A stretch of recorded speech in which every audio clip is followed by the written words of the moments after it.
my early 20s I was a street artist, a paid vandal. I was beaten senseless, one punch from the bouncer on the street.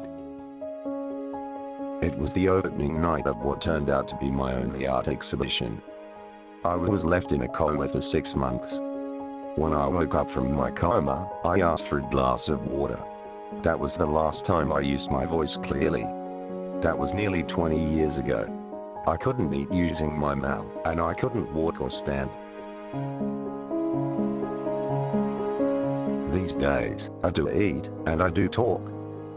When people ignore me or don't give me time to type, but most people don't understand my muppet voice. From hospital I went into rehab in a nursing home. It's difficult to know how to describe that time. I can tell you that I tried to end my life.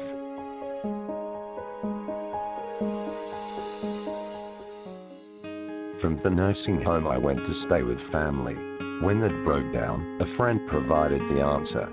I respect and appreciate the support she gave me, but the time came to move on. After 9 years, she must have had enough of me living with her.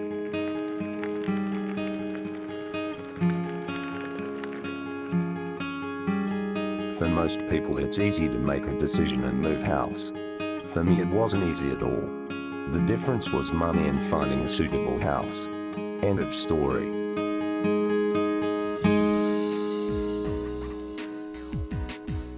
Before I was brutally assaulted I thought my future would be painting and drawing. All I've been creative. All I wanted was to be a creative nerd. For so many years, I missed my creative life. When I thought too much about what I'd lost, I drank too much tequila. My dream was to be able to set up as an artist. Having space, silence and freedom. Freedom with thinking, freedom with music and freedom with my art. Just because I'm in a wheelchair and don't use my voice, doesn't mean I can't live on my own.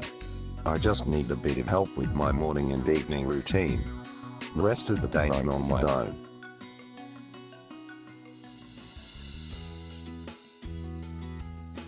Now that I've moved into my own place, I'm over the moon, no return.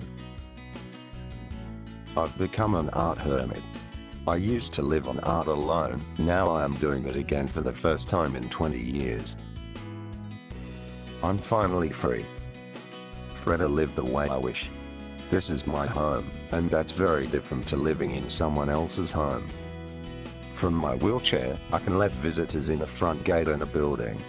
I can turn the lights on and off, control the air conditioner and the blinds all using my iPad.